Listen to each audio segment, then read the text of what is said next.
할렐루야! 할렐루야! 우리 다들 명절 잘 보내셨나요? 네, 우리 권사님들 보니까 오랜만에 또 본 자녀들 또 손주들 이렇게 보면서 생각만 해도 너무 좋으신 것 같아요. 이제 오늘 예배 준비하면서 추석 때 모습이 좀 생각이 났어요. 네, 저희 이제 아버지 어머니가 다 소천하셔서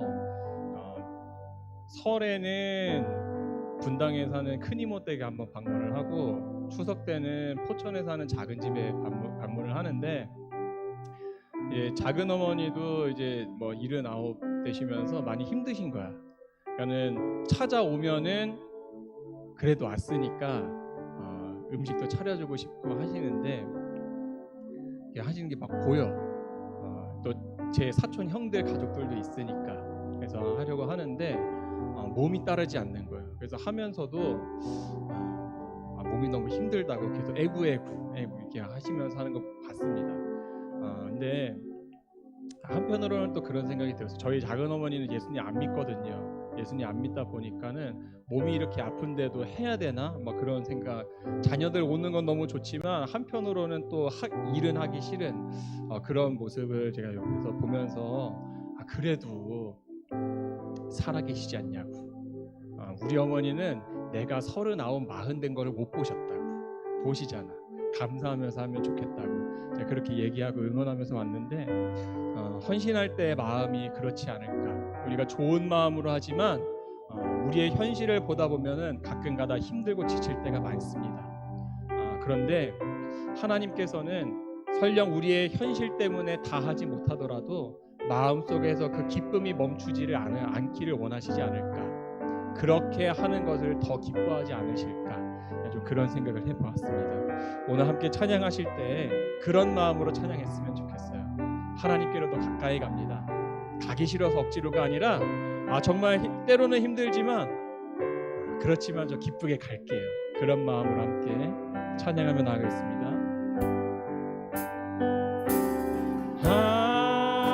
하나님께로 더 가까이 갑니다. 고통 가운데 계신 주님, 변함없는 주님의 계신 사랑, 영원히 주님만을 섬기리.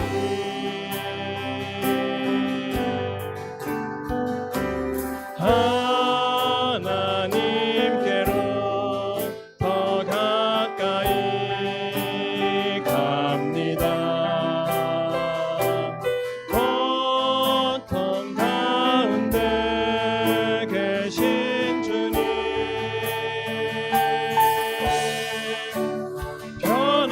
변함없는 주님의 계신 사랑, 영원히 주님만을 섬기. 한 번 더 하나님께로,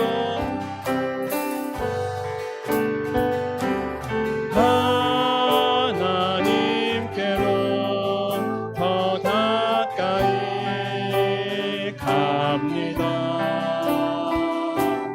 고통 가운데 계신 주님,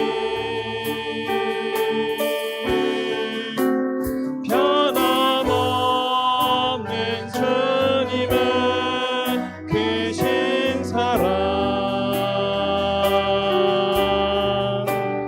영원히 주님만을 섬기리. 우리 찬양에 가서 기억하면서 예수님이 그러신 것 같아요. 겟세마네 동산에서 기도하시는 거 보면 피하고 싶은 마음도 없지는 않으셨겠다. 옮길 수 있으면 옮겨달라고 하셨잖아요.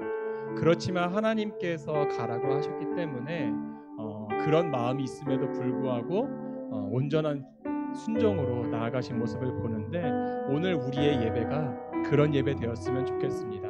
제가 몸은 이 자리에 왔지만 마음이 다른 곳에 가 있는 그런 예배가 아니라 제 몸보다 더 앞서서 나의 영혼은 하나님 앞으로 더 가까이 나아가는, 그래서 하나님께서 기뻐 받으시는 예배 되길 소망합니다.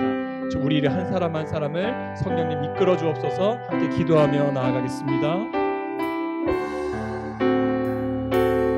하나님, 이 시간 하나님께로 더 가까이 나아갑니다.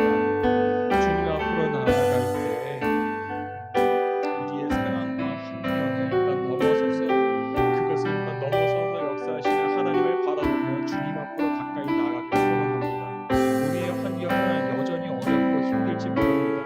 우리의 육신은 질병에 들어있을지 모르고 우리의 경제적인 주머니 사정은 녹록지 않을지 모릅니다.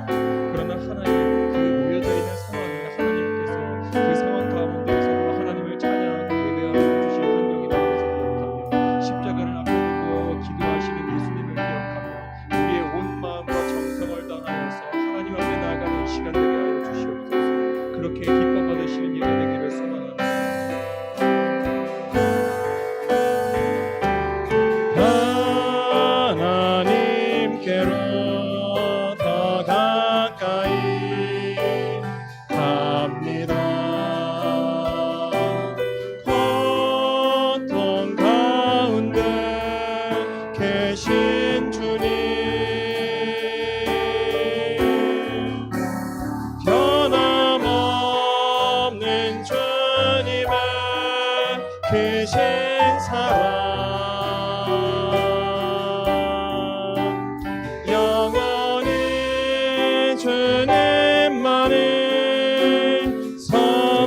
영원히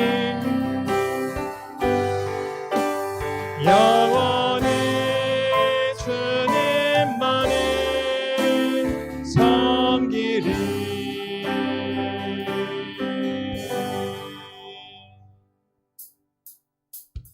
우리 함께 박수 치면서 같은 마음으로 그리 아니하실지라도 주님께 나아가겠습니다. 고백하겠습니다. 그리 아니하실지라도, 그리 아니하실지라도 감사해요. 주님 뜻을 믿기 때문이죠. 그리 아니하실지라도 사랑해요. 합력해서 선을 이루어요. 언제나 나를 향한 신실한 사랑, 우리를 향한 쾌쾌신 사랑, 우리가 함께 높이며 주를 찬양해. 할렐루야, 하나님께 영광. 그리 아니하실지라도, 그리 아니하실지라도 감사해요. 주님 뜻을 믿기 때문이죠. 그리 아니하실지라도 사랑해요. 합력해서 선을 이루어요. 언제나 나를 향한 신실한 사랑, 우리를 향한 갱패신 사랑, 우리가 함께 높이며 주를 찬양해. 할렐루야, 하나님께 영광. 그리 아니하실지라도, 그리 아니하실지라도 감사해요. 주님 뜻을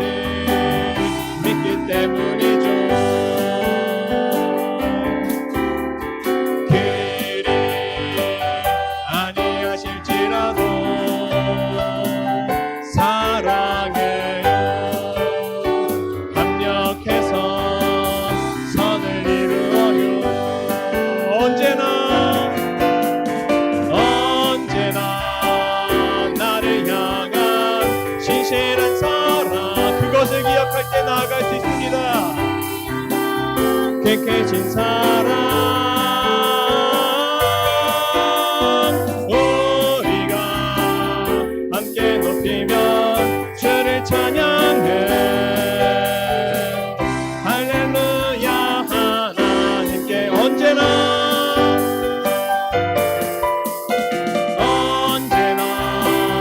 나를 향한 신실한 사랑 우리를 향한 뜻되신 사랑 우리가 함께 높이며 주를 찬양해 할렐루야 하나님께 영광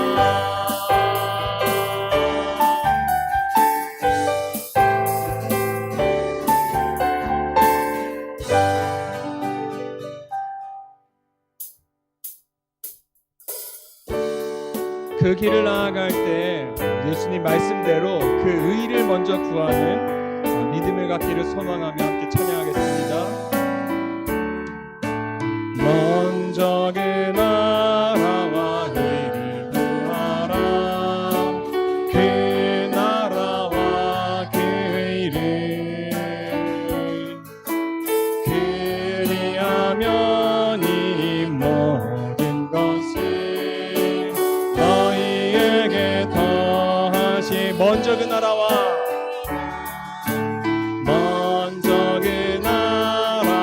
의를 구하라 그 나라와 그 의를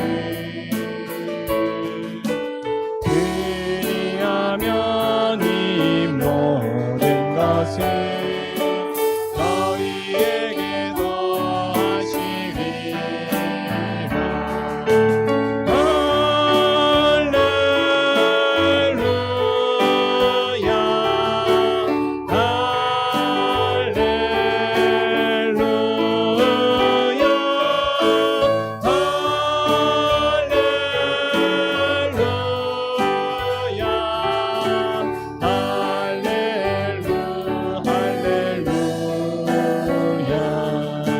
사람이 떡으로만 살 것 아니요 하나님 말씀으로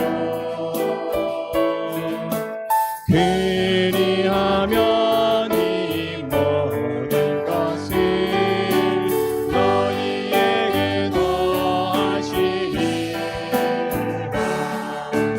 구하라 그리하면 주실 것이요 찾으라 찾을 것이요 두드리라 문이 열릴 것이니 할렐루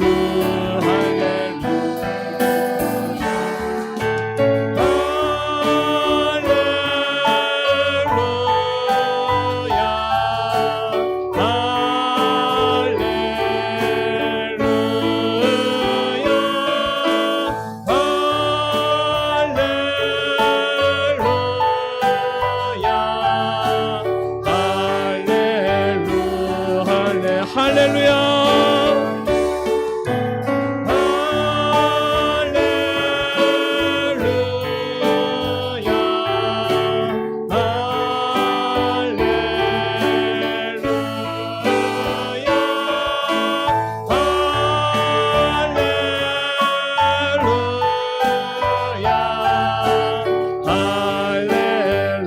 우리 3절로 한번 더 고백합니다.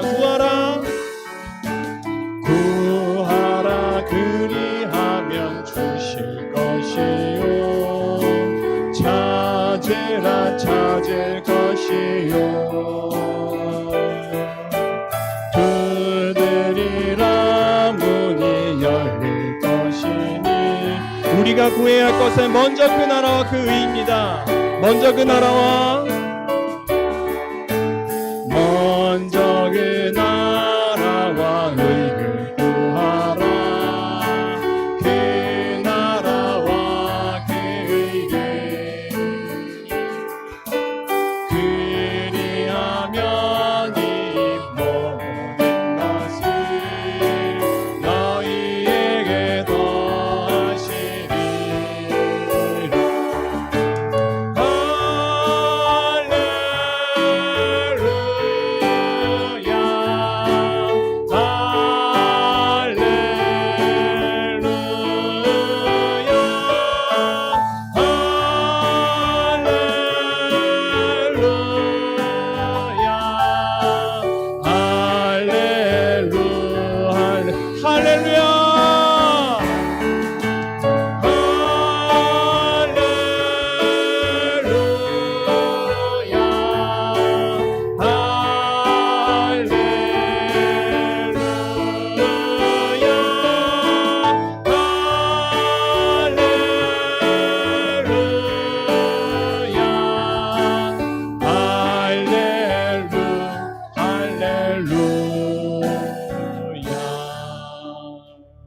십자가를 질 수 있나?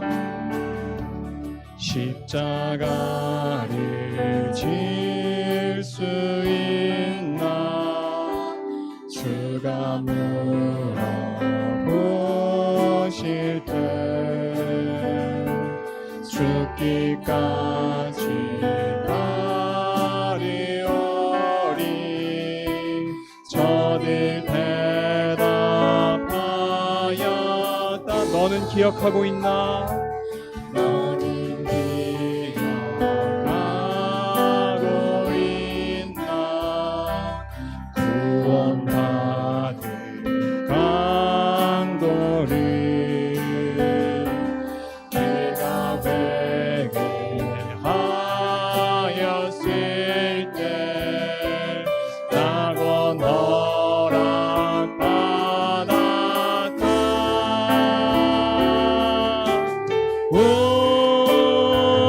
우리의 심령 주의 것이니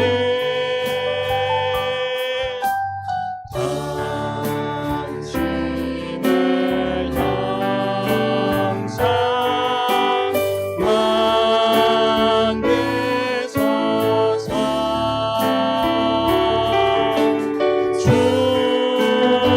주인도 따라 살아갈 동안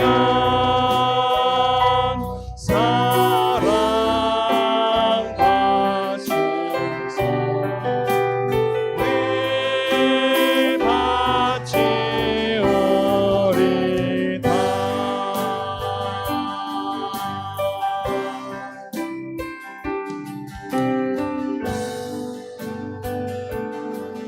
걱정 근심 얻은 그는 걱정 근심 얻은 그는 너를 불러 덮을 때 주께 내 영 맡기겠나. 최후 승리 믿으며 이런 일 다 할 수 있나? 다 할 수 있나? 주가 물어보실 때 용감한 자 바울처럼 선뜻 대답하리라.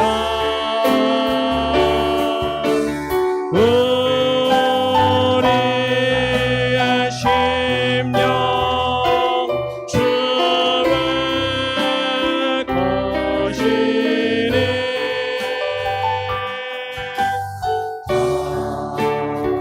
당신의 형상 만드소서.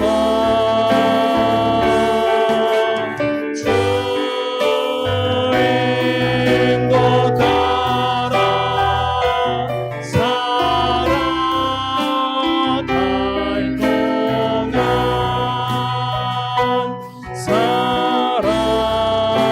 사랑과 충성 늘 바치오리.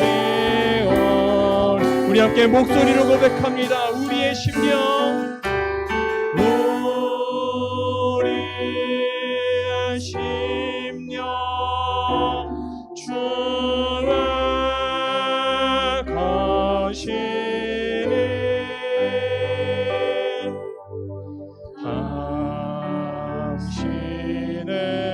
형상 만드소서. 주인 것 따라 살아갈 동안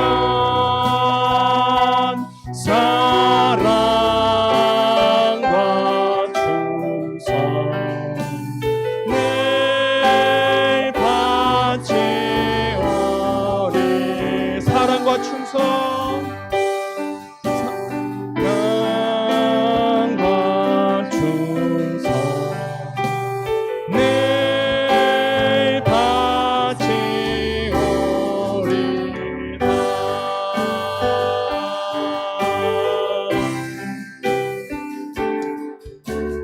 내 마음에 주를 향한 사랑이 나의 말엔 주가 주신 진리로 나의 눈엔 주의 눈물 채워주소서.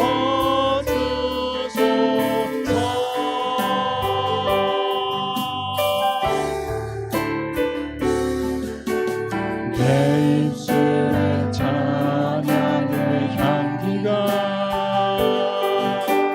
두 손에는 주를 닮은 섬김이 나의 삶의 주의 흔적 남게 하소서.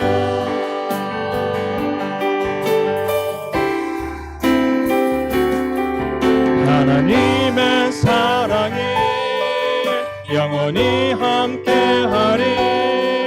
십자가의 길을 걷는 자에게 순교자의 삶을 사는 이에게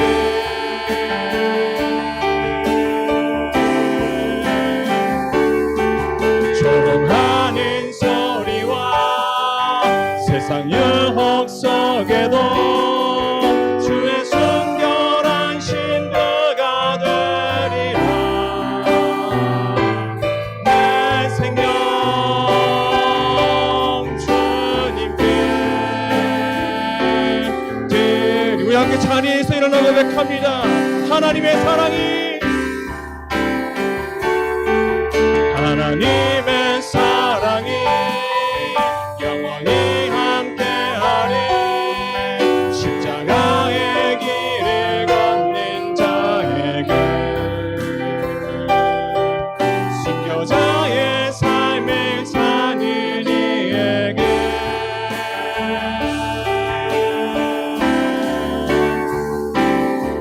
조롱하는 소리와 세상 유혹 속에도 주의 순결한 신부가 되리라.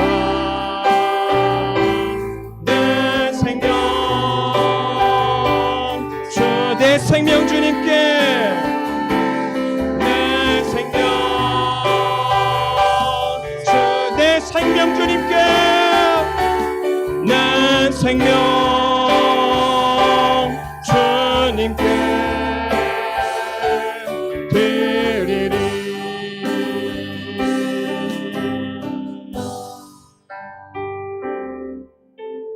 이 시간 하나님이 우리에게 네가 지금 진정한 예배로 나에게 나아오고 있느냐라고 물어보실 때 선뜻 네 그렇습니다라고 대답할 자신이 있는지 한번 돌아보았으면 좋겠습니다. 우리가 찬양한 것처럼 하나님, 제가 진정으로 하나님께서 저에게 물어보실 때 0.1초의 머뭇거림도 없이 그렇습니다 주님 고백할 수 있는 믿음의 사람 되게 하여 주시옵소서. 하나님, 이 예배가 그렇게 하나님 앞에 나아가기는 시간이 될 수 있도록 성령 충만함으로 우리 모두에게 임자하여 주시옵소서. 이 시간 주님 한번 외치고 통성으로 기도하며 나아가겠습니다.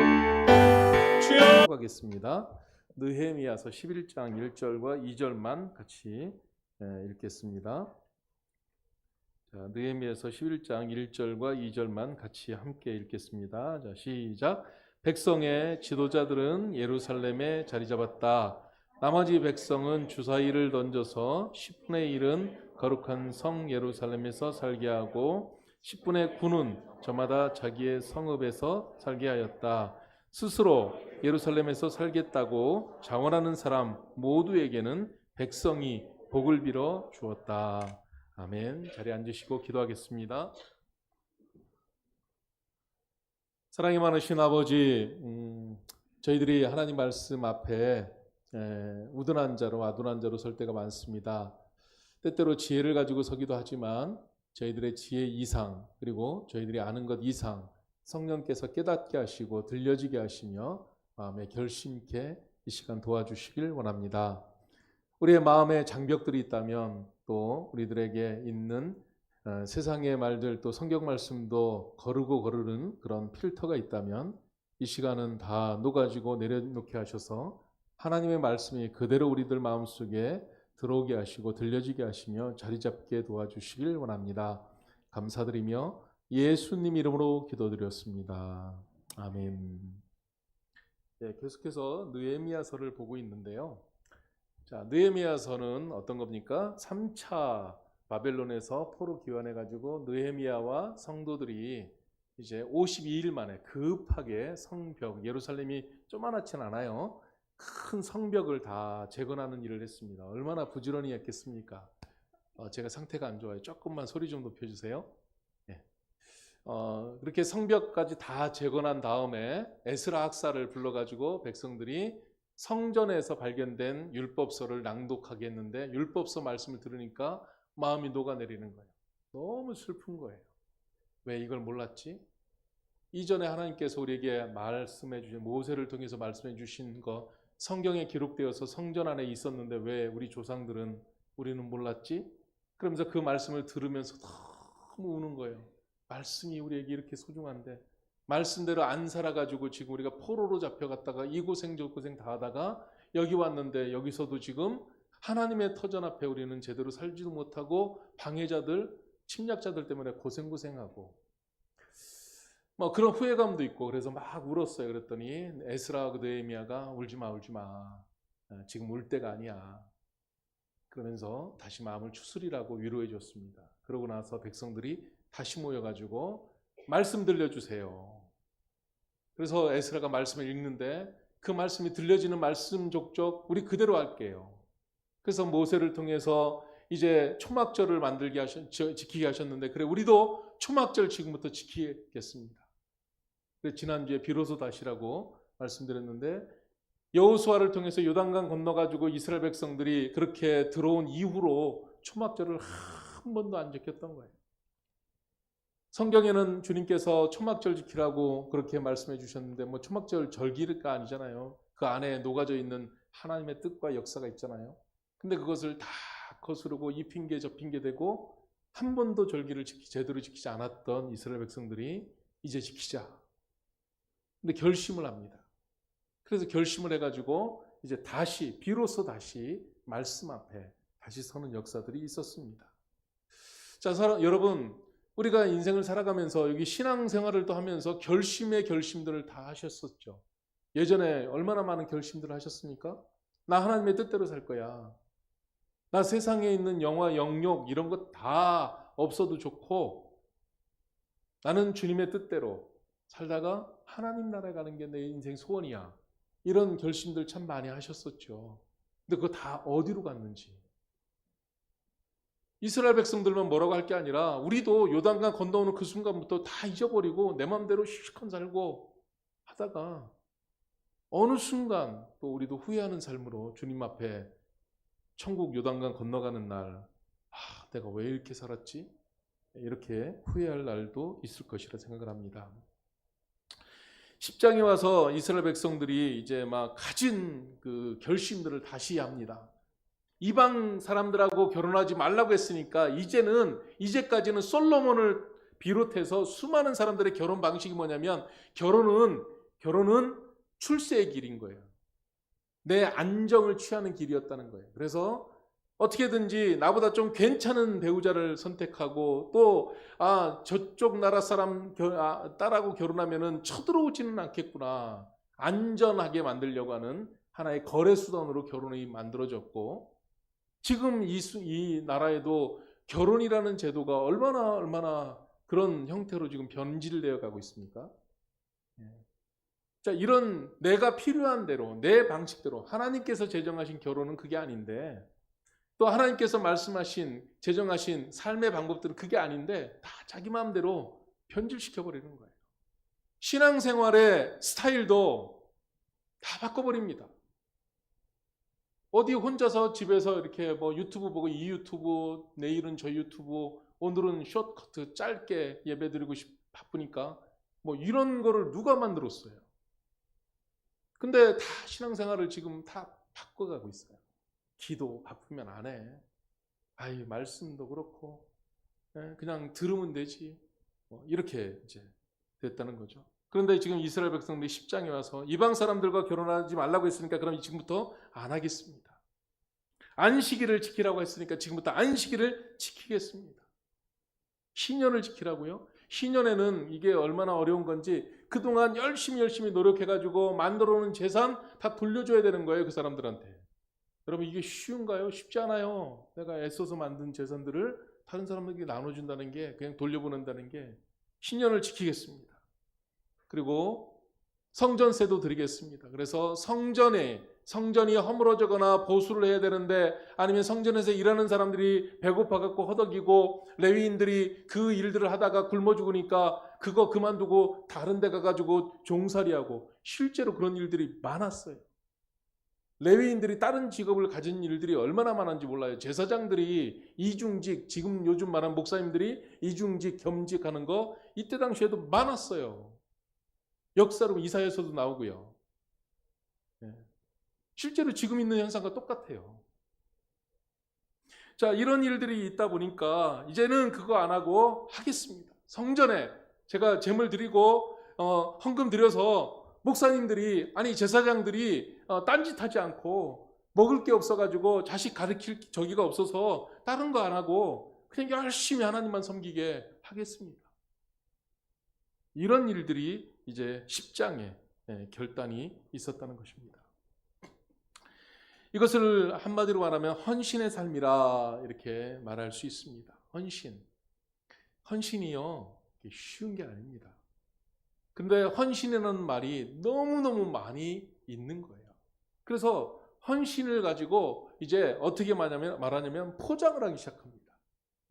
그래서 헌신이라는 것은 말 그대로 내 몸을 드리는 거거든요. 내 몸을 드리는 것이 헌신인데 그런데 이제 이것이 바뀌어가지고 내 몸에 필요 없는 손톱을 갖다 깎아가지고 손톱에 있는 버려지는 걸 드리면서 헌신이다. 제가 비유로 말하는 겁니다. 이 사람들이 많이 이제 뭐 기술적이 됐죠. 고급화됐죠. 뭐 생각들도 아주 그러다 보니까 헌신이 헌신답지 않은 교회들마다 1년 52주 헌신 예배 드리는 교회들이 많았어요. 여러분 우리 교회에 요즘 한 달에 한 번씩은 기관 헌신 예배가 제가 왔을 때도 있었죠. 근데 어느 순간부터 안 하죠. 제가 안 하고 있습니다. 왜? 헌신 예배가 틀에 박힌 헌신 예배로 가고 헌신 예배 때문에 더 피곤하고 힘들고 헌신 예배만 되면은 준비 하나도 안 된 헌신 예배를 하고 그 자리에서 막 와 빨리 나와 몇 장 불러 찬송가 부르면 되잖아. 헌신이 다른 게 없어. 그냥 찬송 한 장 부르면 헌신 예배야. 그런 헌신 예배를 계속 해야 될 이유가 있을까 싶어서 헌신 예배를 안 하기 시작했어요. 자, 헌신이라는 것이 10장에 그런데 이분들은 예전에는 저희 조상들 중에서 그렇게 했었지만 이제는 그런 헌신하지 않겠다는 거예요. 주님 말씀하신 그대로 순종하며 헌신하겠습니다 라는 고백을 하고 있습니다. 이제 이렇게 고백을 했어요. 여러분 고백은요 고백에서 그치는 경우들이 많습니다. 약속은 약속에서 끝나는 경우들이 참 있습니다. 근데 이제 실제적인 일들이 부딪히는 거예요. 11장으로 와서 1절, 2절에만 보고 이제 나머지는 따르는 건데요. 어떤 일이 있었냐면 예루살렘 성벽을 지었잖아요. 그럼 예루살렘 성 안이 있고 성 안에는 성전이 있어요. 그러면은 이 성 안에 있는 성전에서 섬기고 봉사할 사람들이 있어야 되잖아요. 성전이 계속 그대로 있습니까? 계속 보수하고 청소하고 관리하고 해야 되잖아요. 그러면 그걸 누군가 해야 된다는 거예요. 그리고 예루살렘 성 안에 사는데 알다시피 예루살렘 이 성은요 높은 데 있습니다. 높은 데 있다 보니까 옛날처럼 요즘처럼 펌프가 있는 게 아니기 때문에 물을 기본적으로 물이 없는 곳이에요. 살기가 힘들다는 거죠. 그리고 예루살렘 성은 딱 노출돼 있습니다. 적들이 싫어하는 사람들이 저거 그래서 조금만 삐뚤어졌어도 너 뭐 잘못하잖아 딱 노출되는 곳이고요. 조금만 틈이 보이면은 그대로 쳐들어오는 곳이고, 그러니까 예루살렘 성에 누가 가서 살고 싶지 않은 곳이에요. 여러분, 예루살렘 성에 가서 살고 싶은 사람이 누가 있어요? 그렇지 않다는 거죠. 그렇게 이제 했는데, 그래서 이제는 그러면 이제 예루살렘 성에 들어가서 성전도 보수하고 성전도 관리하고 예루살렘 성에 살아야 될 사람들이 있어야지, 그래야지 그 사람들이 있어야 여러 가지 기능들을 할 거 아니에요. 그러니까 거기에 뭐 다 들어가고 싶은 마음이 없을 테니까 제비 뽑자. 우리 이스라엘 백성들 전체 이 사람들 중에서 10분의 1은 저기 들어가야 된다. 그래서 10분의 1을 제비 뽑아가지고 들어가는 겁니다. 물론 먼저 자원하는 사람들이 있었다 이거예요. 2절 말씀, 스스로 예루살렘에서 살겠다고 자원하는 사람 모두에게는 백성이 복을 빌어주었다. 자, 복을 빌어줄 테니까 이 어려운 자리에 가서 살고 싶은 사람들이 있어요? 더 실제적으로 얘기할까요? 지금 신학교, 이번에 정기총회도 신학교가 가장 큰 이슈 중에 하나였습니다. 신학교가 이제 문 닫는 거예요. 문 닫을 것 같다는 거죠. 근데 우리 침례교만 그런 게 아니라 다른 데도 마찬가지고 감리교도 마찬가지고 천주교도 마찬가지고, 그래서 요즘 대학들에 대해서 이 문교 교육부에서 아주 압력이 셉니다. 그래가지고 경쟁력이 있어야 된다 이거죠. 근데 신학교에 무슨 경쟁력이 있어야 돼요? 신학교도 목사님 되도록 잘 가르치면 되는 거 아니에요? 신학교가 경쟁력을 해야 된다니까. 그래갖고 여기 아세아 연합 신학대학원 신학원 거기는요 그거 기준에 맞춘다고 학부생 인원을 갖다가 20명으로 팍 줄였어요. 팍 줄이니까요. 그래도 거기 가야 되는 학생들이 있잖아요. 경쟁률이 높아가는 거예요. 그러니까 그 학교 수준이, 학교 서열이 쫙 올라갔어요. 경쟁력 있는, 경쟁이 있다고. 근데 우리 신학교에 그러면은 신학과 학생들을 그러면은 15명으로, 5명으로 줄이지 뭐. 여러분, 우리 교단이 3,000교회인데 3,000교회의 목사님들이 지금 저 때만 해도 300명이었어요. 제 동기가 300명이란 말이에요. 지금 60명인가? 그렇게 줄였는데도요, 그것도 못 채워요? 여러분들 자녀 중에서 누가 신학교 가겠다고 그러면 여러분들 어떻게 하시겠어요? 지금 시대가 이렇게 되었다는 겁니다. 제가 한 예를 들어서 한 말인데요. 지금 예루살렘에 사람들이 거주하려고 사람들을 제비 뽑기 시작하는데, 그 중에는요, 자원해서 나 거기 가서 살겠습니다. 내가 거기 가서 성전 관리하겠습니다. 제가 성전에 가서 나무 장작 패는 일을 하겠습니다. 자, 성전에서 하는 일이 거룩한 일만 하는 지 아세요? 대제사장은 한 분이고요. 어느 제사장은요, 물만 기러와야 됩니다. 어느 제사장은 장작만 패서 계속 불 떼야 되는 거예요. 번제를 해야 되니까, 막 짐승을 태워야 되니까. 어떤 제사장은요, 짐승 잡아야 돼요. 가죽 벗기는 일을 계속 해야 돼요. 힘묻히고요. 뭐 쉬운 일입니까? 어려운 일이란 말이에요. 어떤 제사장님은 계속 마당을 쓸어야 되고요. 청소를 해야 되고. 그럼에도 예루살렘을 지키고 보존해야 되고, 예루살렘 성전을 하나님을 섬기는 일로, 그때 당시에 하나님이 거기 계시다 이렇게 생각을 했으니까요. 그래서 백성 중에서 제비를 뽑아서 10분의 1을 예루살렘에 거주하게 하고 나머지는 이제 각자 다 흩어져서 자기들이 원하는 지역에 가서 살게 그렇게 했다는 것입니다. 그래 자발적으로 이렇게 자원하는 마음으로 예루살렘에 가서 있을 사람들에게는 백성들이 당연하게 축복해줘야죠. 당연하게 축복해줘야죠. 자, 하나님의 성 예루살렘 그리고 성전이 있는 곳이었습니다. 그런데 그 예루살렘 성전에 산다는 것은 쉬운 일은 아니고 가벼운 일도 아니었다는 것입니다. 오늘날도 마찬가지라고 생각을 합니다. 우리가 예수님이 우리를 사랑해 주셔서 구원해 주신 것 감사하고 또 그래서 내 인생이 정말 소중한 사람 되어서 내가 하나님 앞에 하나님의 일을 위해서 드리면서 하나님의 일에 쓰임 받으면서 살고 싶다. 이런 마음을 안 드는 사람들이 누가 있겠어요? 다 있는데 그러면 해봐. 그렇게 하라고 할 때 그 일들이 실제적으로 쉽냐는 거예요. 폼 잡게 하고 모양 내게 하는 거는 참 좋습니다. 그래서 이제까지 한국교회가 그래 헌신 예배할 때 10,000원, 20,000원, 10만원 내면은 그게 헌신인 줄 알았어요. 근데 그게 헌신은 아니잖아요. 그래서 하나님 앞에 와서 실제로 기도해야 되고요. 하나님 앞에 실제로 찬양하고 높이고 가서 하나님의 사랑과 말씀을 전해야 되고 삶으로 나타내야 되고 그 자리에 있어야 되고 그 자리를 지켜야 되고 그것이 진정한 헌신이다라는 겁니다. 교회 공동체 안에는요, 헌신된 사람들을 통해서 교회 공동체가 유지되어 가는 것입니다. 헌신된 사람들이 사명을 감당하고 헌신된 사람들이 그 자리에 있고 헌신된 사람들이 그 기능을 감당할 때에 그 일들이 일어나는 거예요. 누군가의 희생 없이는 되는 일이 없다라는 겁니다.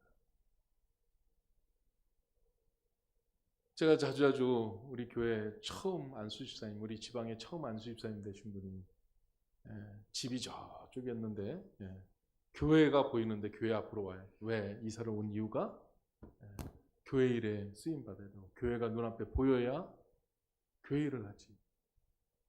그런 거로 이사를 오셨다는 집터도 있고 다 자기 집인데 남의 집에 터를 잡고 남의 땅에 터를 잡고 하셨다잖아요. 그 마음이죠. 제가 들은 얘기입니다. 김포에 이제 어떤 목사님이 교회를 이제 세웠는데 예배당이 전도한다라는 말이 있습니다. 무슨 말이냐면 요즘 시대는요 예배당이 전도한다는 거예요. 예배당에 사람들이 딱 와갖고 오 폼나네. 와 이 교회 와 보면은요 커피도 맛있어. 교회가 이제 커피도 주고요. 야 이 교회 오면은요 식사도 맛있어. 그럼 밥도 잘 줘야 되고. 그러니까 교회가 요즘 해야 될 일이 많아요. 이 교회 오면은 어린이들 시설도 잘 돼 있어. 그러니까 예배당이 전도한다 이런 말이 있어요. 그래가지고 얼마나 돈을 빌려가지고 막 예배당을 삐까번쩍하게 사람들이 푹 빠질만하게 예쁘장하게 딱 지어놨다는 거예요. 한 번씩은 와보더라고요. 와봤대요. 그런데 그게 아니라는 것을 깨달았대요. 교회는 그런 곳이 아니죠. 우리 샘박교회는 왜 유지가 되고 있나요? 우리 샘박교회는 어떤 일 때문에 사람들이 오게 되나요? 우리가 생각을 해봐야 될 것입니다.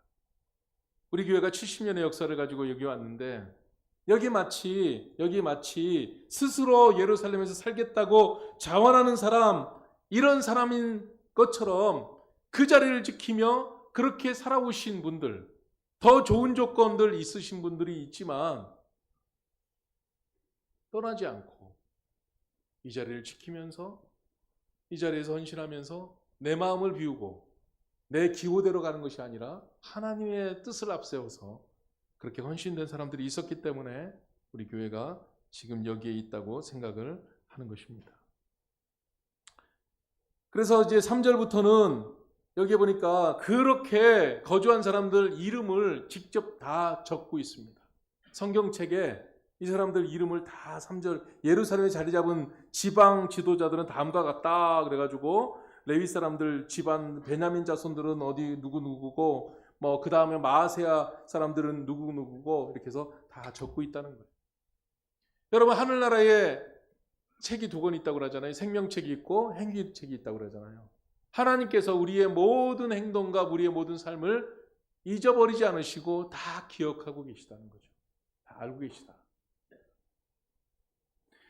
만약에 그것이 희미해지고 흐트러졌다는 건 뭐냐면요, 하나님 안 바라보고 사람 바라보며 살았다는 것이고, 하나님 앞에 집중 안 하고 환경 따라 살았다는 증거가 되는 거예요. 그게 희미해졌다면.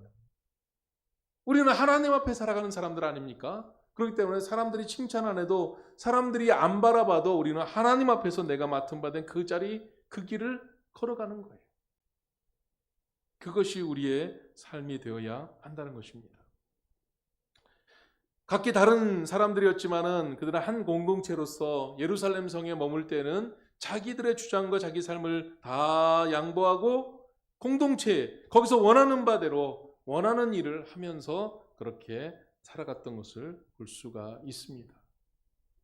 그래서 어떤 사람은 문지기로, 어떤 사람은 가장 허드렛 일, 그런 일로, 그리고 어떤 사람들은 중요한 일을 맡았을 때 그 직분을 잘 감당하고, 그러면서 그렇게 공동체를 위해서 각자 맡은 대로 헌신할 때 그 예루살렘 그 성이, 그리고 예루살렘 그 성전이 튼튼하게 섰다라는 것을 볼 수가 있습니다. 자, 그러면 예루살렘 성 안에 있는 사람들만 중요하냐? 그게 아니고요.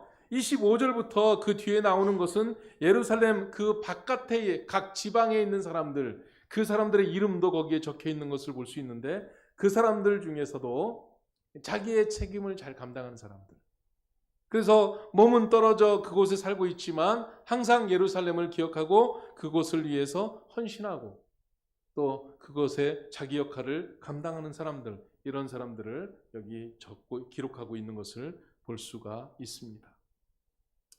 신앙은, 우리 교회 공동체는요, 있어도 되고 없어도 되는 것이 아니라 우리 주님께서는 교회를 세워놓으셨습니다. 그 교회 공동체는 아주 중요합니다. 이 중요성에 대해서 희미해지는 사람들이 있는 거예요. 근데 교회 공동체를 그럼 목사니까 목사라서 중요하게 여기냐? 아니고요.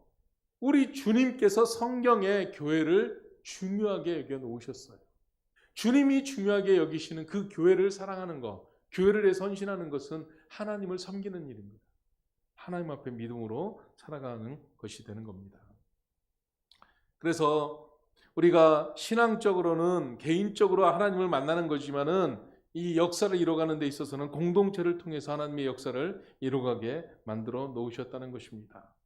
그래, 신약에서 우리가 다 보면은 그리스도의 몸을 이뤄갈 때에 머리가 되시는 분이 예수 그리스도시고 우리 모든 성도들은 지체가 된다. 그래서 각각 기능도 다르고 달란트도 다르고 모양도 다르지만은, 그렇지만은 각각 연합해가지고 맡겨진 사명들을 잘 감당해서 한 몸을 이뤄간다라고 성경은 말하고 있다는 것입니다.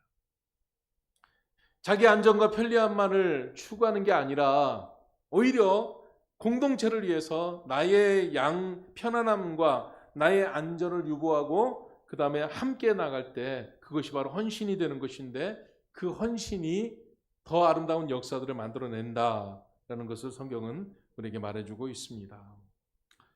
우리는 하나님의 사명을 감당하면서 그러기 위해서 우리가 어떤 헌신을 하고 있는가를 한번 생각을 해봐야 되는 것입니다. 여러분들은 이제 헌신에서 면제되신 분들입니까? 그런 분은 아무도 없습니다. 하나님의 자녀는 헌신에서 면제된 사람은 아무도 없다는 거예요. 그렇기 때문에 우리는 공동체 일원으로서 내가 할 수 있는 일들을 하고 그 헌신에 참여하는 그런 우리 성도들이 되어야 한다는 것입니다. 그런데 어려울 때일수록 이 헌신의 자리가 더욱 빛나게 되어 있습니다. 사람들은 인간적인 본성으로는 어려울 때일수록 그 자리를 피하고 싶고 어려울 때일수록 그 자리에 있고 싶지 않아 합니다. 힘들거든요. 다 알거든요. 그런데 우리 하나님께서는 어려울 때일수록 그 자리를 지키고 어려울 때일수록 그곳에 있는 사람을 더욱 귀히 여기신다라는 것입니다. 편하고 쉬운 것이 아닌 믿음의 자리를 지키면서 헌신하는 사명자들을 우리 하나님께서는 가장 기쁘게 여기신다라는 것입니다. 그렇기 때문에 하나님 나라의 소중한 사람들은 바로 자원하는 마음으로 그 자리에 있는 사람들이다라는 것입니다. 저는 이 말씀을 준비하면서 어떤 생각을 자원한다는 말씀이 계속 제 마음속에 남았어요. 그래가지고 성경 구절을 한 군데를 찾아봤습니다. 시편 110편 3절인데요. 주의 권능의 날에 주의 백성이 거룩한 옷을 입고 즐거이 헌신하니. 아니, 헌신이 즐겁다고? 네. 즐거이 헌신하니 라는 단어가 제 마음속에 남았습니다. 그래서 이것을 영어 단어로 했더니 이것은 willing, 그러니까 내 의지가 이제 아주 자발적으로, 내 의지가 자발적으로 발동되는 그런 것. 그러면은 즐겁다라는 거예요. 그러니까 즐거운 건 뭐냐면은요, 텔레비전 같은 이런 데도 보면은 농사하면서도 즐거운 사람이 있는 거예요. 힘든 일을 하면서도 그게 즐거운 사람이 있는 거예요. 왜? 지 하고 싶으니까. 그게 자기 의지가 발동된다는 거죠. 그래서 하나님의 일을 할 때는 하나님을 알고 하나님의 사랑을 알고 하나님을 사랑하기 때문에 그 일들을 하게 되면요, 내 의지가 발동되는 거니까 그 일들을 할 때에 아주 즐거운 거예요. 기쁜 거예요. 이것을 우리 하나님께서는 기뻐하신다라는 것입니다. 여러분들이 그것을 보여줘야 됩니다. 여러분, 우리가 다 똑같은 감정을 갖고 있는 사람들이기 때문에 그 감정 때문에 이게 안 될 때가 많아요. 하다 보면요, 다 좋아라는 게 아니죠. 모든 걸 다 칭찬받는 게 아니잖아요. 외로울 때도 있고 오해받을 때도 있고 또 내 감정이 다운돼서 하기 싫을 때도 있고, 그런데도 불구하고 그 모든 일들을 이겨나가면서 그 자리를 지킬 때 즐거이 헌신하는 역사들이 있게 된다라는 겁니다. 그러면서 제가 그 뒤에 말씀이 뭐냐면 새벽 이슬 같은 주의 청년들이라고 기록되어 있어요. 새벽 이슬 같은 주의 청년들이 주께 나오는도다 그랬어요. 이게 저는 하도 많이 말씀을 들었고 저도 얘기도 많이 하고 했기 때문에 그런가 했더니, 청년들의 삶이 새벽 이슬 같구나. 여기는 서양 강가라서 아침에 조금 서둘러서 어디 가다 보면은요, 소양강변에 막 구름이 습기, 이제 그렇죠? 소양강물이 내려오니까 따뜻한 데를 만나가지고 이게 이제 습하게 되는 거잖아요. 물기가 막 안개처럼 쫙 있죠. 그 안개가 햇볕이 쫙 비치면은요, 샥 사라지죠. 금방 사라지죠. 청년들에게 말합니다. 인생이라는 게 새벽 이슬 같다는 거예요. 슉 사라져 버리는. 해 뜨면은 금방 사라져. 여러분, 우리 연세 드신 분들 뭐 인생 막 오랜 세월 살아온 것 같지만 어느새 보니까는 그렇게 됐다는 거 아니에요. 저는 제가 지금 팔팔한 사람인 줄 알았어요. 저는 아직도. 그런데요, 이번에 정기총회를 갔더니 웬 저보고 막 선배님 하고, 내가 무슨 선배야. 근데 저 또로 선배래요. 참, 그러면서 막 줄 서 있는 사람들 많아요. 인생이 그냥 훅 가더라고요. 새벽 이슬 같은 거예요. 근데 우리 인생이라는 게 그런 것을 알기 때문에 즐거이 헌신하는 일에 내 인생을 드릴 수 있어야 한다는 것입니다. 여러분, 우리 인생은 정말 주님께 가장 소중한 것, 이것을 드릴 줄 알아야 되는 것입니다. 성경에 가장 이제 많이 나오는 단어가 뭔가, 사람들이 좋아하는 단어가 뭐냐, 이제 요즘 예수님 믿고 하나님 믿고 가장 많이 찾는 단어, 많이 말하는 단어가 뭐냐 이렇게 봤더니 믿음, 소망, 사랑, 은혜, 뭐 이런 것. 찬양도 보면 믿음, 소망, 사랑 나오고 은혜 이런 거 많이 나오잖아요. 그래서 이제 믿음이라는 단어를 몇 번 나오나 성경에 이렇게 검색을 해봤더니 246번, 소망은 185번, 사랑은 733번. 그러니까는 믿음, 소망을 다 합쳐도 사랑에 따라오지는 못하는 거예요. 그 사랑이 그만큼 크다는 거죠. 사랑을 많이 말하고 있어요. 헌신은 몇 번 말하는가? 2285번. 그러니까는 사랑이 믿음, 소망을 다 합쳐도 2배쯤 되는데 그 사랑의 3배가 헌신이라는 단어예요. 성경에는 헌신이라는 단어가 그렇게 많이 나온다는 거죠. 그건 뭡니까? 하나님께서 헌신이라는 것에 관심이 있다는 거죠. 하나님은요, 헌신하는 사람에게 집중하십니다. 그래서 여러분, 저도 목사로서 이제 그런 얘기를 들었었어요. 코로나 기간을 들으면서 어떤 목사님들이 세미나하면서 성도님들 코로나 기간 지나면서 다 지쳤어, 힘들어. 그러니까 설교 좀 힘든 거 하지 말고 그냥 편안한 설교해줘. 마음에 즐거움 좀 주고 하나님 사랑한다고 많이 말해주고 평안하다고만 말해주고 그렇게 이제 세미나를 하시는 분이 있어요. 그래서 요즘 여러분들 거의 텔레비전 교회를 딱 틀어보시면 목사님들 설교가 얼마 전까지 헌신 그런 얘기 별로 안 해요, 목사님. 저도 많이 안 해요. 근데 이제는 안 된다는 거예요. 이제는 헌신이라는 단어도 끄집어내서 그리고 우리가 책임지는 것도 그리고 그 자리에서 버티는 것도 이런 것도 우리가 반드시 이야기를 해야 한다라는 것입니다. 예전에는 내가 주님께 드리는 거, 내 모든 거 드린다는 찬양을 하고 내 모든 거 드린다는 그런 고백도 참 많이 했는데 요즘은 거의 그게 사라져버렸죠. 내가 하고 싶은 만큼 하고 누가 뭐라고 얼마만큼 드리는 것에 대해서 뭐라고 하지도 말어. 근데요, 이제는 우리 하나님 앞에 내가 드리는 것만큼 우리 하나님께서 드릴 때에 주시는 것 우리가 성경에서 많이 알고 있지 않아요? 그렇기 때문에 우리는 그런 일들로 나아가야 되는 것입니다. 제가 예전에 기억을 합니다. 샘박교회 목회자로 와가지고 한 1년쯤 지나서 제가 제목이 뭐냐면 마중물이라는 제목으로 설교를 한 기억이 있습니다. 여러분들이 잊으셨을지 모르지만 15년 전 일이에요. 마중물이 뭐죠? 펌프질을 하는데 이거 펌프를 할 때 아무리 처음에는요 이게 펌프질을 해도 이게 안 됩니다.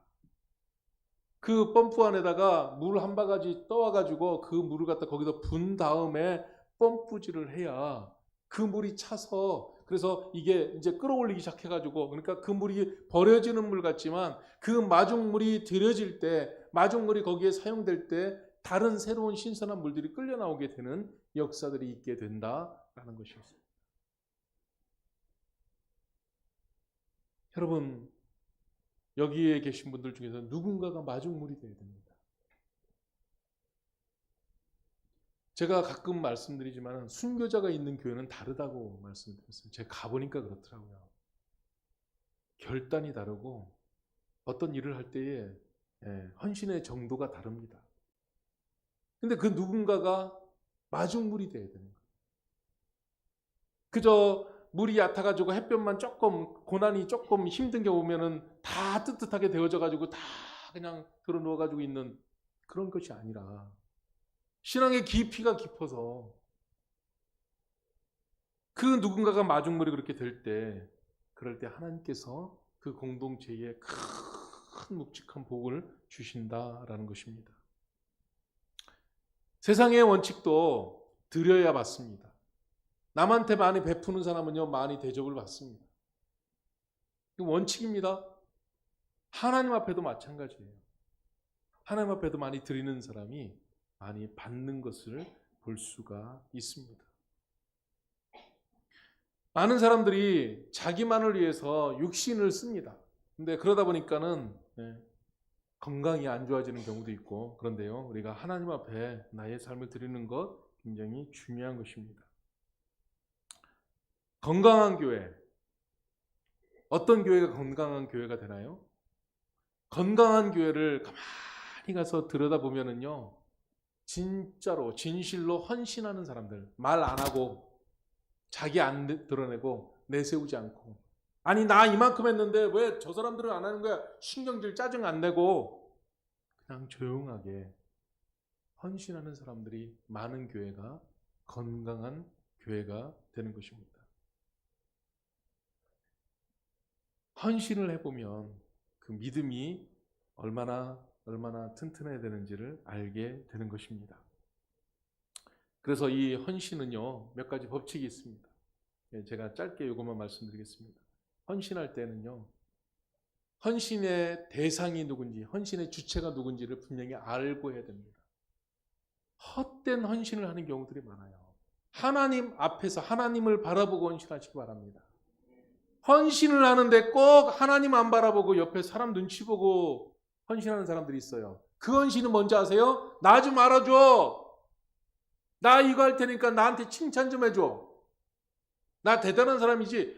요거 한번 헌신해놓고 자기 입으로 이거를 광고를 갖다가 이만큼 해버리는 사람이 있어요. 그 헌신 아닙니다.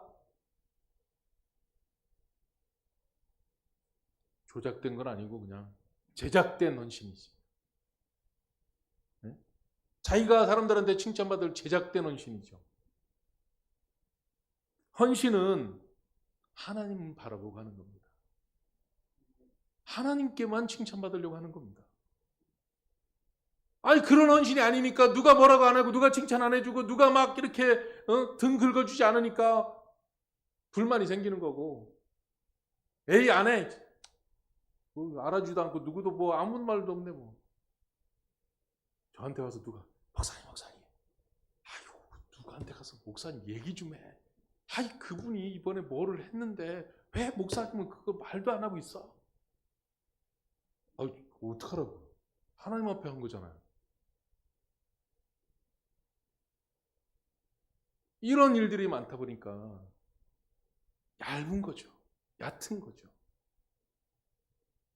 우리는 이제 좀 진짜 하나님 원하시는 자리로 좀 나아갈 줄 알아야 되겠습니다.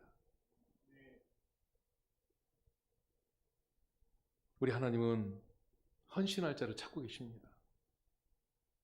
선교단체에 가보면은 100사람의 사람보다 헌신된 한 사람을 찾는다고 구호로 써 있습니다. 100사람보다 헌신된 한 사람이 더 많은 일들을 이룰 수 있다라고 말하고 있습니다. 어떤 사람이 우리 한국 사람인데 미국이 그렇게 싫었답니다. 그냥 그 미국 놈 코쟁이들 나쁜 놈들 그래갖고 반미주의자였다는 거예요. 미국 반대하는 사람. 그래서 이 미국 사람들이 사실 그런 일이 많아요. 우리나라에 와서 6.25 전쟁 때 미국 사람들, 우리 한국 사람 쏴 죽인 사람들이 얼마나 많은데요. 예? 저 알아요. 저희가 살던 대전에 조금만 내려가면 옥천 쪽에 가면은 그 굴다리 밑에 막 총자국이 막 났는데 그게 뭐냐면 마을 사람들을 다 모아놓고 미국 사람들 그냥 다 쏴 죽인 거예요. 그렇게 해서 죽은 사람들이 진짜 역사 속에 많아요. 뭐 일본 사람들만 그런 게 아니고. 그래서 그런 것만 또 유독 보이는 사람들이 있잖아요. 그러니까는 미국 사람이 싫어가지고 그래서 반미주의자가 됐다는 거예요. 그래서 이 사람이 그래도 미국을 내가 제대로 알고 미국을 반대를 해야 되겠다. 그래서 미국으로 유학을 갔다는 거예요. 이 사람 간 목적은 뭐냐면 미국의 단점을 찾으려고. 미국 사람들. 근데 거기 가서 이 사람이 굴복했다는 거예요. 굴복이라는 표현을 썼어요. 굴복. 미국이 다른 나라하고 정말 다른 거, 이 사람이 발견한 것 딱 한 가지는 뭐냐면 발란티어, 그러니까 자원봉사자들이 너무 많더라고요. 사람들 몸에 자원봉사하는 게 그냥 배어있다는 거예요. 남한테 가서 도와주고 남한테 봉사하고 섬기는 거, 그냥 누구한테 인정받으려고 하는 게 아니라 누구한테 칭찬받을 게 아니라 그냥 남을 도와주는 게 그냥 삶에 녹아져 있다는 거예요. 그게 살아가는 삶의 원인이 되고 이유가 돼요.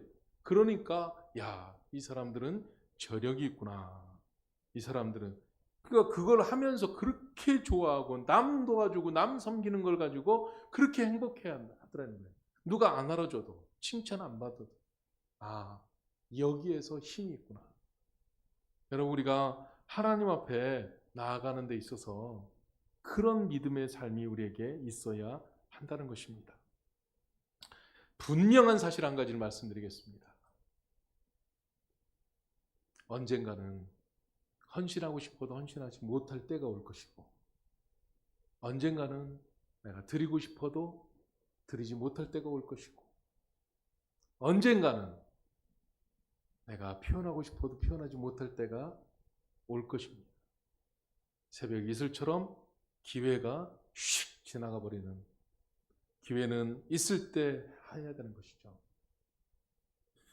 또한 두 번째는 헌신할 때 자세가 있어야 되는데, 여기 아까도 말씀드렸지만은 자원하는 마음으로 즐거움으로 해야 됩니다. 헌신하면서 인상 팍팍 쓰고 헌신하면서 괴로워하고 그러면 안 되는 것입니다. 제 후배 중에 요즘 이제 이야기를 하고 가끔 연락하는 친구가 있는데 김진영 목사라고 있습니다. 등치가 키가 적은데 이 몸은 더 빵빵해요. 그래서 근육질이에요. 이렇게 보면 티를 입으면 이게 빵빵 튀어나고 막 그래가지고 엄청 건강한 줄 알았어요. 그랬더니 이 친구가 목사님 형님 그러면서 하는 말이 자기는 이거 헬스를 하고 하는 이유가 뭐냐면은 허리가 너무 아파가지고 허리를 다쳤대요. 그래서 근육을 키우지 않으면 안 되기 때문에 그래서 그렇게 한다는 거예요. 그래가지고 그러냐고 하는데 이 친구가 이 헌신을 정말 열심히 합니다. 개척을 해서 뿌리교회라고 개척을 하고 있는데 얼마나 헌신을 많이 하는지 몰라요. 그냥 자원하는 마음으로 그래서 힘든 자리는 꼭 가는 거예요. 가서 하더라고요. 와, 제가 정말 후배지만 정말 도전을 받았습니다. 근데 그 일을 할 때 자원하는 마음으로 즐거움으로 해야 됩니다. 억지로 하면 그것이 아니라는 거죠. 사람은 감정의 동물이고 그러면서 감정의 동물이기 때문에 감동받으려고 합니다. 늘 여러분들은 감동을 추구합니다. 그래서 사람들이요 요즘 그 유튜브를 그렇게 봐요. 근데 유튜브도 긴 건 안 봅니다. 짧은 것만 숏컷이죠. 짧은 동영상 보고 막 한번 싹 웃고 다른 거 넘기고 싹 웃고 조금 덜 웃긴 것 같으면 바로 넘기고 5초 내로 3초 내로 보고 넘기고 감동받으려고 하는 거예요. 그런데 그 감동이요 시간 지나면 하나도 기억 안 나요. 그런 감동은 이게 진짜 감동이 아니라는 거죠. 진짜 감동은 내가 땀을 흘려서 내가 수고해서 내가 낮아져서 내가 실제로 일을 해서 얻게 되는 감동이 진짜 감동이라는 거예요. 높아지고 나를 즐겁게 해주셔서가 아니라 내가 좀 지저분해지고 내가 좀 힘들어도 내가 낮아져도 어려워도 내가 정말 하나님의 뜻에 순종해서 얻게 되는 감동이 진짜 감동이다. 우리는 그것을 추구하며 살아야 한다는 것입니다. 그래서 하나님의 일을 할 때에 자원하는 마음으로 합시다. 우리 교회는 주의 일을 할 때에 자원하는 마음으로 해야 됩니다. 오늘 점심 식사 무지 맛있을 거예요. 제가 장담합니다.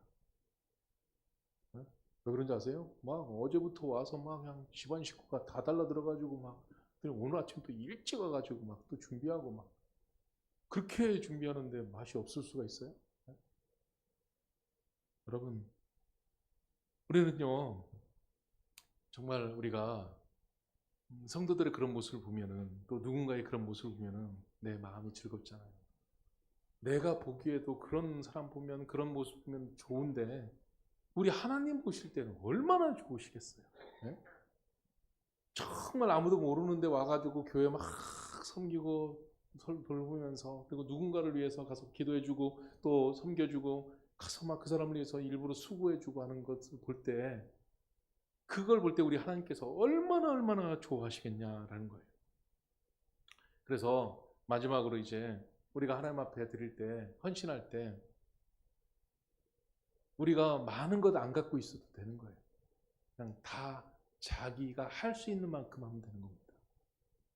여기 보면은요 예루살렘 성에 들어간 자원해서 기쁜 마음으로 즐거운 마음으로 간 사람들은 제사장도 있고 또 어떤 사람들은요 가장 낮은 직급에 있는 사람들도 있어요.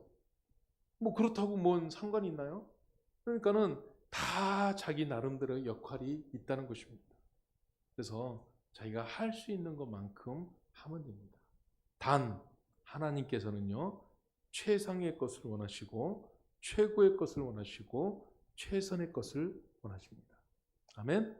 하나님은 최상의 것, 최고의 것, 최선의 것을 원하시는데 양보하지 않으시는 분이 하나님이십니다. 자, 이 말은 뭐냐면은 돈으로 쳐서 최고 비싼 거 이거 아니라는 것이에요. 각자 자기가 자기의 삶에서 느낄 때 최상의 것, 최고의 것, 최선의 것을 하나님은 기뻐하시는 것이지 세상에 있는 어떤 판단 기준으로 하는 게 아니라는 거죠. 각자 자기에게 있어서 최상의 것, 최고의 것, 최선의 것.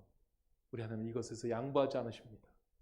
그렇기 때문에 우리에게 갈등이 생길 때가 많은 거예요. 아유, 나한테 있는 게 이게 전부인데 이거를 드려 말어. 하나님은 빼앗으시는 분이 아니에요. 즐거이 드릴 때 받으시는 분이시라는 거죠. 그래서 여러분, 쓰다 남은 거 드리지 마시고 하나님 앞에 먼저 드리십시오. 그리고 피곤하고 지친 영혼을 드리지 마시고 생생하고 또 활기찬 마음으로 드리시면 좋겠습니다. 마지막 키워드 한마디만 말씀드리겠습니다. 제가 설교 준비하면서 지속 가능한 믿음, 지속 가능한 신앙생활, 여기에 대해서 아주 많이 검색을 좀 해봤어요.